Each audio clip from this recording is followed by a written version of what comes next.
Тадан! За манай байшингийн үүдний шат маань хийгдээд дуусчлаа. Манай нөхөр хийсэн ийм гоё шатыг хардаа үнэхээр гоё болсон байна. За тэгээд байшин маань үнэхээр гоё болж байна. За тэгээд өдөг хүртэл манай бас бичлэгийг үзэж лайк, шеэр, фоллоу хийдэг хүмүүстээ маш их баярлалаа. За үзээгүй байгаа хүмүүстээ манайхан шеэр, меншн хийгээрэй. За тэгээд байшин маань одоо ерөнхийдөө баригдаад нэлээд дуусах төгчийн доторхоос интерьер гаднах экстерьер гэдэг юмнууд маань хийгдээд дуусч байгаа болохоор үнэхээр сэтгэл үнэхээр гайхалтай гоё байна. Үнэхээр хасж байгальтай гоё байна. За тэгээд та бүгд маань ч гэсэн бас байшин барих боломжтой шүү гэдэг үднээс бид хоёр ерөнхийдөө энэ хүү бичлэгүүдээ одоо бяцхан өөрсдийнхөө мэдлэг туршлагаасаа хуваалцдаг байгаа шүү. За тэгээд үргэлжлүүлээд шатыг хэрхэн хийж байгаа бичлэгүүдээрээ баярлалаа. Тэр нэг террасны шалны материалаар материалын хэмжээний дагуу юу хийж өгдөг юм. Тэрийг тастаж утгаар настад байхгүйгээр хийх зүгээр юм байна. Тэгвэл бол нөгөө нэг ажиллагаа тэрийг мэдгүй баримжаагаар зүгээр нөгөө нэг янз бүрийн бичлэг үзэж хагаад хийх юм бол юу болдог юм бэ? Тэр материалынхаа уртаас нас гэж ажиллагаа ихтэй болно гэсэн үг. Байлаа.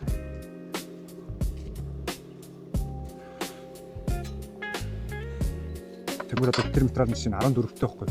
14-тэй өргөнтэй болохоор босоогоор нь 14 рүү орохоор игээд яг гიშгдэг хэсгийг нь 14-ийг 2 явуулахлаар чинь 28 дээр нэг завсрын бас нэг дотоодод юм 5 мм зайтай байдаг. Тэгэхээр 28 хагасаар гიშгүүр нь яваад 14 буугаад 28 хагасаар ингэ яваад.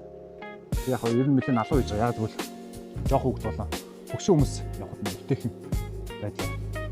Алхахад арай хэлбэр байх болов гэж бодод нэлээд алуу хийж байгаа. Дугаа. За тэгш ус. Тэгээ материал одоо нэг гагнур ихэд юм соронд хавчдаг юм. Тэгээ тэгш ус шугам энэ нэг одоо юун дээр гардаг. Төмөрөн дээр гардаг юм тэмдэглэгээ ихэд хэлбэр байх бодлоос юм шилжрэг шиг юм байвал бас зүгээр юм билээ. Тэгжиж нэг хэмжилттэй зөв хийгээд зөв тэмдэглэхгүй. Одоо тэгш усаар хэмжингүүт ингээд яг тэгшхэн байх бодол. Жохоо ингээд буруу тэмдэглэл жохоо налуу уучсан доош ингээд алдагдаад яваад гэсэн үг. Тэгэхээр тэгш усаар сайн хэмжиж явахгүй болохгүй. 28 хагас.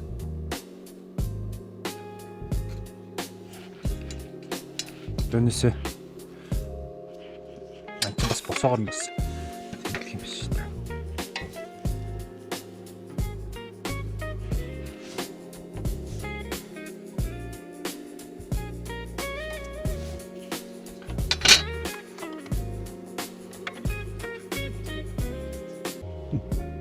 Чи iPhone хэд барьсан байгаа юм бэ? 17. Чи iPhone 17 гараагүй байх чинь чи яаж 17 бариад байна? iPhone 7. Гүснээс 17 шүү дээ. Мини 17 юм шүү. Мини жижигхэн гэсэн үг.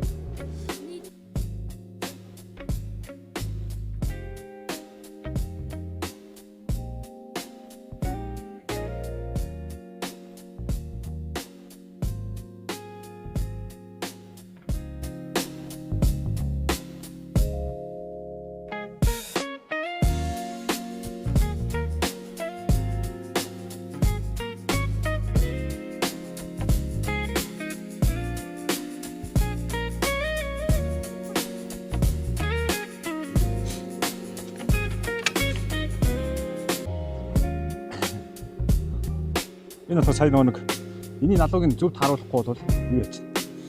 Тэгш усаараа ингээд хэмжээд явангууд ингээд доошоо явах тусмаа ингээд доошлоод ирэхлээрээ эндээ ичрхийг зай гараад нэг гагныхан маань бүр доошоо гагнах тахгүй болох магадaltaй байна. Энийг зөвд харуулж ич энийг зөв шугамдаад тэгээд алдагдахгүй явахгүй бол бас болдгүй юм байна. Ханараад явчихна гэсэн үг.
үүдний шат. Мэдчихэ. Тэгээд энэ тэр чигээр төмрөөр тагнаад рамжинтай төмрийн будгаар будаад. Тэгээд террасны шалны материал ийм бараа өнгийг сонгосон. Бусад л байшинтай авчлтуулж хийж байна. Тэгээд нутгаар яг заавал завсартай дундаа ингэж шүрүүпэн далд орж явдаг юм байна. Тэгээд тэрний яг цэвэрхэн мөртлөө завсан надад нэг таалагдахгүй нэг банз ингээд хатаад зай гардаг шиг тийм болоод. Яг түрүү ингээд өрөө тавьчихсан болохоор гоё цэвэрхэн харагдсан. Яг тэгээ зориулт ингэж тийм шүрүүпэн далд болохоор тэр талдаа давуу талтай юм да. Ингээд нэг 6 шаттай эренбүүт хийгдэнэ. Энийг болохоор юм арай цайвар сайрлаар бариулаа будчихлаа. Юм багж гоё болчих юм. Бодгийн хүртэл ингээд шүршээд тогнол гал ингээд шүршдэг болчих. Гоёлсон байна. Тэгээд ямарчсан. Дээдлээ давцсан хэсэг нь дуустлаа. Одоо шатны хэсэг яваад. Тэгээ боллоо.